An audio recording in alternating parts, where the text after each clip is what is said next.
Hey, I'm Wiebke. I met most of you, or I met all of you this morning already. There are a lot of things that you don't know when you get co-opted to sign up to do an R talk 4 months before it's actually due. And so Theone approached me and said, will you do an R talk? And in November last year I thought, yeah, sure, I'll do that, no problem.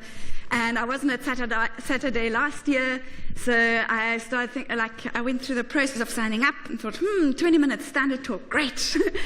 And then then 2 weeks before the talk, you arrive and you see, oh no, all the standard talks seem to be 5 minutes. Why on earth did I sign up for 20 minutes? Anyways, and now I've got the afternoon shift. So you guys are going to have to do me a favor and all quickly get up so that we can do some brain jiggling and get some juices flowing again, because I'm getting drowsy. Okay, so let's do it in 30 seconds. The first exercise is you're going to take your right elbow to your left knee and then the opposite. So you're just going to do 10 of these. Yes, you'll see it's amazing. Okay? And it's going to get more complicated after this. Okay, cool, sweet. So your second level is up one notch. We're going to take the right hand at double speed and the left hand at single speed. And if you feel you've mastered it, then you can swap around and do the other direction also.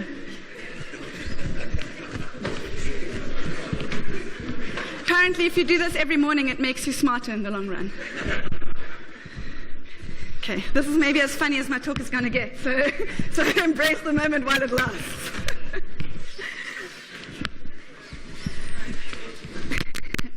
So the other thing I've observed in terms of, other than the keynotes, which of course were in a lot of depth, but I felt a lot of the 5-minute presentations were so great and so full of content that maybe the only difference between 5 and 20 minutes is the speed at which you talk. And I'm normally a very fast speaker, which means this will be quite a challenge to me because I'll try to slow down a lot. So my talk is about CKAN R. I'll give a little bit of introduction of how I arrived at CKAN first. But before that, let me give you an overview of the talk. I'll introduce CKAN and open data portals in general, then a quick demonstration of what is possible, bit of code in terms of getting started with CKAN R, very slim typical workflows. I think in terms of what a lot of the talks have presented today, the workflows tend to ultimately be relatively similar. And then a link to some resources to get you started.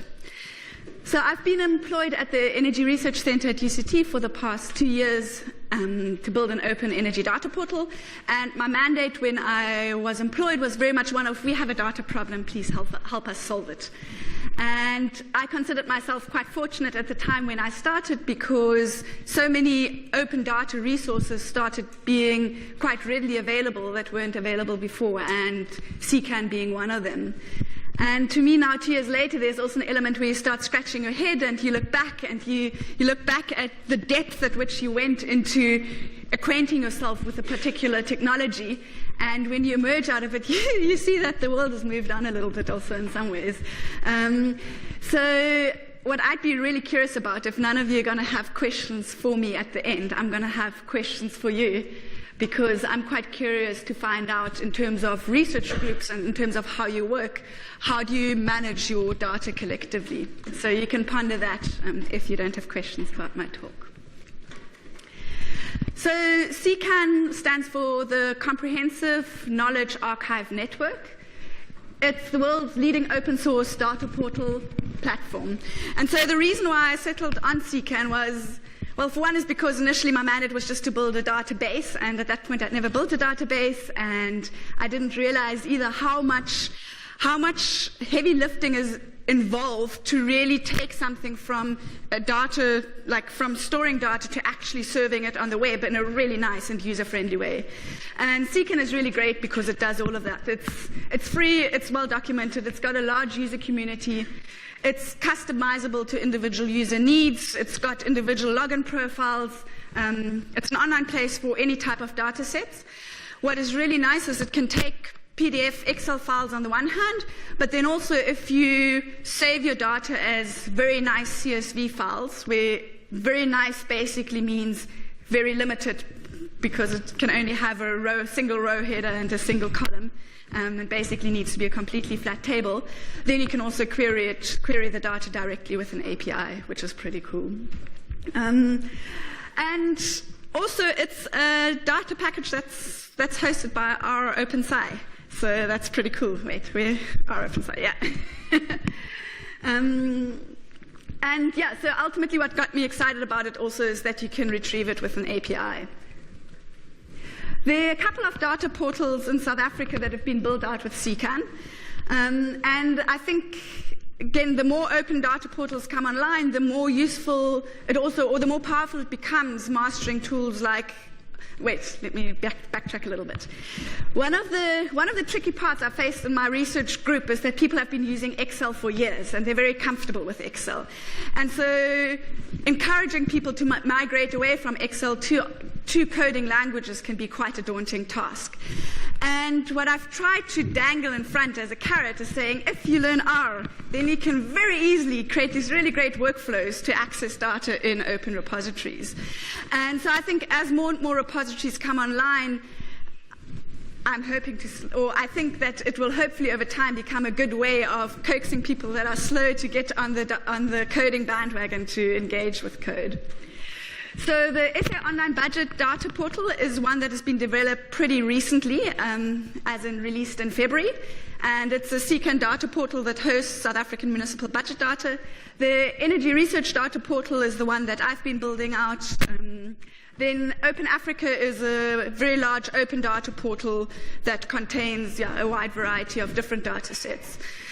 What makes data portals quite tricky is that, or I think maybe where we've struggled a lot as a research group, is in terms of identifying how open or how closed should it be, which data sets are proprietary, which data sets should be in the public, which data sets, like what kind of levels of user access do we want to have. And I think it's really been this navigating. We've positioned ourselves in this, or we positioned in a space where there's a lot of data related to energy research. Some of it is PDF files that have, is data tables that have been taken out of PDF files that only exist in PDF files that get used again and again and again.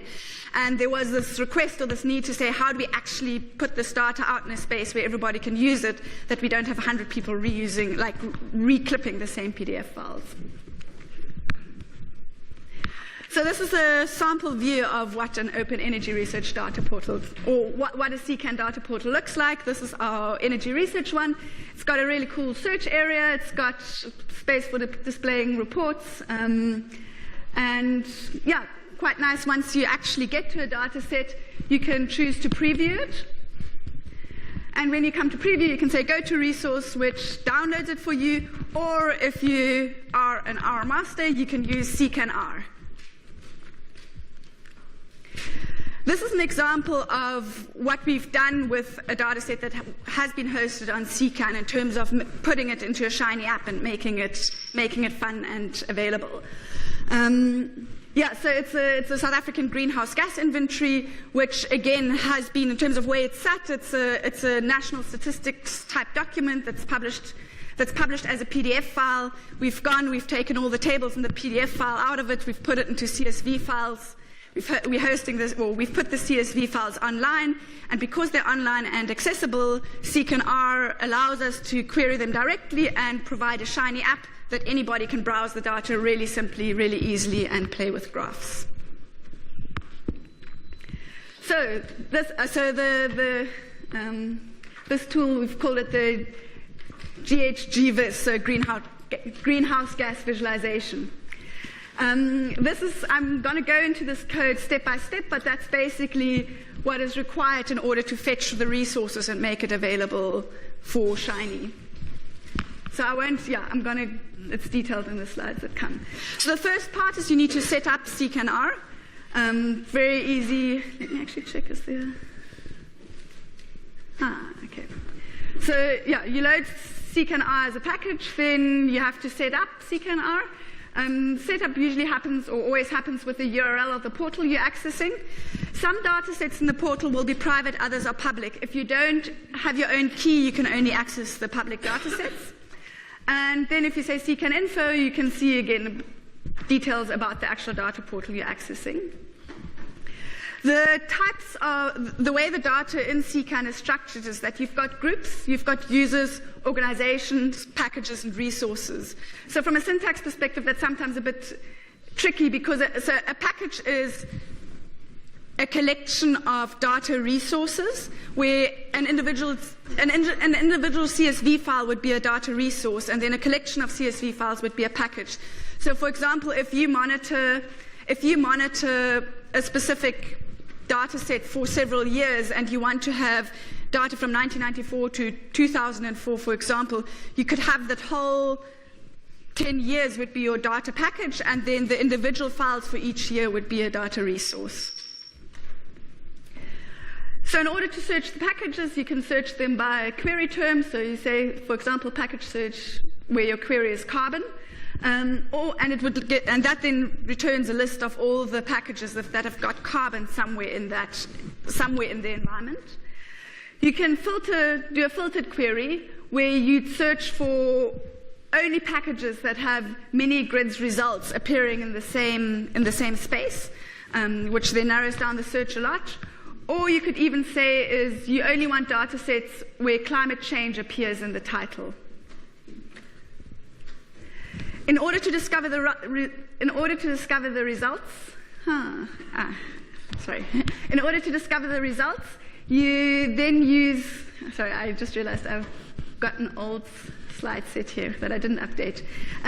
In order to query the results, you would go into the package. You can check which resources are associated with that package, and then find all the results that relate to that resource and get it directly into R. So essentially, an overview is the workflow is quite simple. You start by creating a new package on a CKAN instance. In some cases, that will require you to have an API key. In other cases, usually you can just go and upload it with a GUI. Then you upload your resources and data sets to the package. You go and create a new R project that can include Jupyter Notebook, Shiny, or something similar. And ideally, commit your project to Git for version control. Once that's done, you then use the CKAN R functions that I've just shown to retrieve data from your CKAN instance. You can create funky visualizations, you can share it with colleagues and friends, you can update it whenever you want. And the real pleasure lies in being able to share both data and your code as opposed to only the one or the other. This is how you spot a CKAN data portal. This is the CKAN logo, and it usually always says welcome in a very friendly way. There are these gray blocks, which are dead giveaway that you're on a CKAN data portal. And then typically the data portals have got CKAN API or powered by CKAN written at the bottom of the page. Here's some resources to use for links. There's CKAN R on ROpenSci. Great docs for CKAN, and then I've put the starter code I've put in my GitHub repository if anybody wants to access it. And something that, unfortunately this version of the presentation doesn't yet have, but CKAN is just one of several types of open data portals that exist. It's used a lot in the open government data space. So internationally, a lot of cities, a lot of countries use it as a data repository. In the academic space, UCT has very recently launched their own open data repository using a software called Figshare. And Figshare, same as CKAN, has got its own R package. And so in the end, whether you learn to use CKAN R or Figshare R, it's essentially a couple of functions that you need to master, and it's a really great way of giving you access to a whole assortment of data. So I highly recommend learning it and using it and spreading it in your research groups. That's it. And if any of you are ladies or want to be ladies, you can join our ladies groups, which meets once a month, either on a Tuesday or a Thursday. And all the dates for 2018 have already been set up. You can find them on Meetup. Yeah, meetup.com. Cool, that was me. Thank you. Despite best efforts, I still speak fast. Okay, any questions?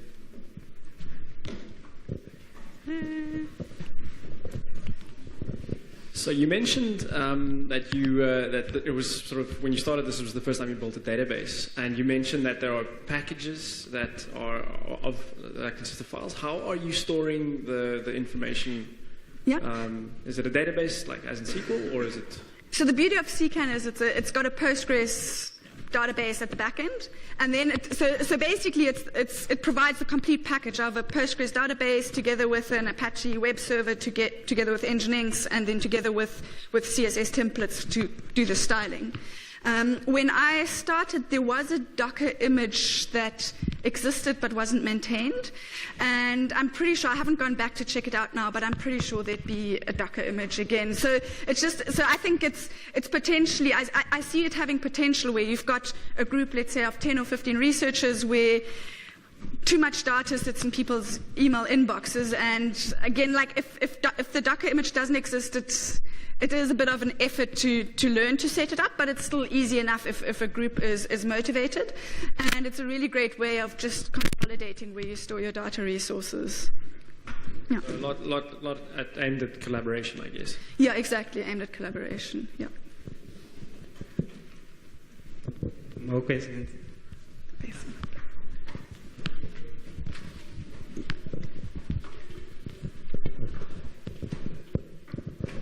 Hi, two questions. One, does it also handle Excel files? And does it come with versioning of the documents? So can someone check out the file, so lock it, no one else, that it's being modified, so you don't have conflicts with multiple people editing the same file at the same time, and then update a new version?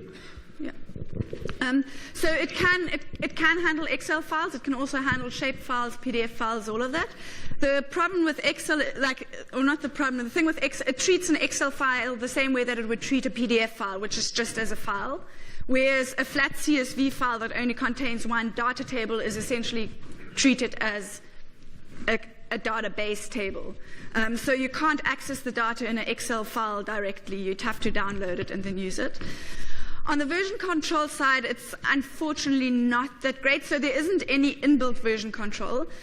We've tried a bit using, so the context in which we've been using it, for which we've built it, is energy modeling, where typically you'd have different iterations of models that you run, and again, typically those models, like the model gets set up with the parameters that it needs, it's run, spits out results for a specific project, and then parameters are changed, and that model is forever lost.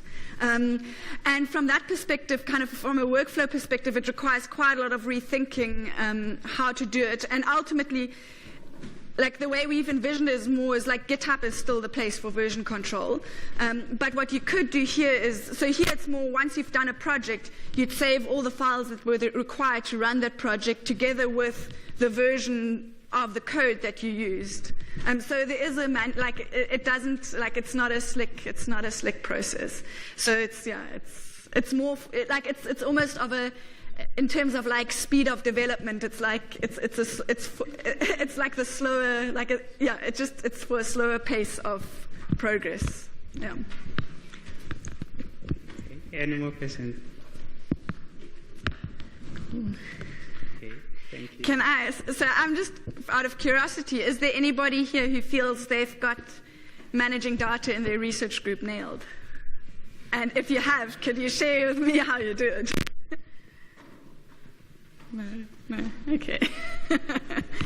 Bummer, I thought I'd get lucky. Okay. Thank you.